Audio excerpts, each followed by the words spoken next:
Yo, what is up mga kapulido? Bali ito yung ipapalit kong makina kay KR Minimax dahil lalaban na tayo ng patas. Honda na rin ang gagamitin ko. Yung XRM 125 yung kolong-kolong ko. Bali kakargahan natin siya ng 205cc. 65mm bore. Tapos nakapang ilalim balance crank. Yan, tapos yung head natin ay 4 valves yan. Yes, ang ano nito is scam, wala siyang palaman. Pero nakapang ilalim yan. Tapos Motaro yung block. Block natin ito, 65mm 4 valves.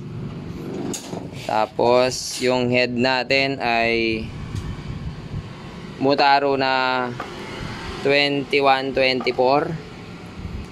Tapos yung racing cams may package kasi yan, ito 6.5. Tapos yung profile may sarili siyang profile, pero ang ginamit kong cam is yung nakalagay sa kolong-kolong ko. Mas okay yung profile kasi nito. 6.5 din, pero mas higher yung angat ng valvula. Sa kanyang valve spring ginamit ko 4S1M pang may kasamang valve spring naman kasi yan yung head, may kasamang valve spring yan. Pero ginamit ko 4S1M na pang sniper. Port syempre, headworks. Yan. Dali lang, may bumibili. Yun syempre, 205cc 4 valves. Tapos headworks, balance crank, upstroke pin. Sa clutch, bali ko convert ko pa to. Puro gawa na lang tayong bagong video. Tapos syempre light and magneto. Ay, hirap tanggalin. Lugi na sa mga kalaban, masyado nang malalakas. Oo, medyo napag-isip-isip ko na lugi na ako sa karera kapag dahil ang gamit ko lang yung KR Minimax ko, yung makina niya is 137cc lang. 56mm 2 valve, stock lang yung sigunyal. Yun lang yung lagi kong ginagamit. Medyo nakukulangan ako dun sa third. Ayan o. Yung third na yan is yan. So, 58th founding anniversary ng Palayan City. Bali, last year niyan ay second ako. Tapos itong third, napakarami nang sumali. Puro 4 valves. Yung kung napanood yung video nyo, pagkarangkada pa lang namin sa starting 12 na yata yung nasa harap ko bigla. Tapos ako inisa-isa ko na lang silang inaabol sa mga cornering.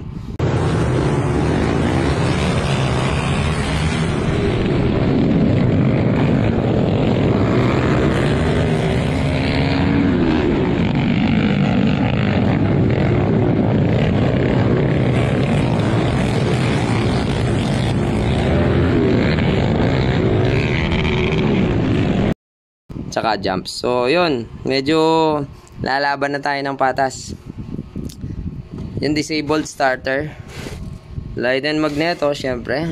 Specs reveal na to yun lang. So bala na, tingnan na lang natin. Tapos ilalagay ko to sa KR Minimax. Bali yung yun nga 56mm big valve lang yung set nun sa akin, pero lumalaban tayo sa mga open category ng open underbone.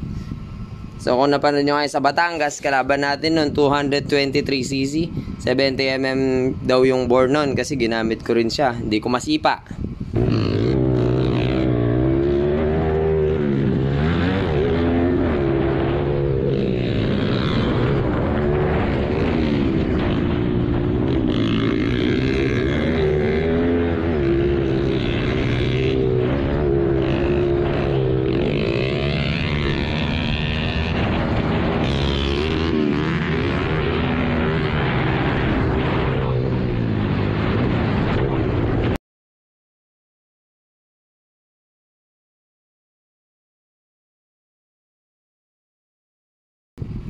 Napakatigas talaga. So yun. Ay, nagtatawag na yung CCTV. Nahanap ako. Ano? So yun, 56mm 2 valve lang yun. Big valve. 137cc. Kadalasan kalaban natin, lalo ng Nueva Ecija, puro nakikita ko sila 4 valve, tas may mga makakapal na palaman. Alam na mataas yung mga karga. So kailangan nating lumaban ng patas. So yun lang yung magiging makina, yung makina ng ano ko, Rusi KR ko. Yan yung ginagamit nating panlaban. Yung makina nun na 137cc, yun naman ang ilalagay natin sa kolong-kolong. Kasi ito yung makina ng kolong-kolong ko eh. Naka 57mm pala yan. 57mm stock head. Yan o.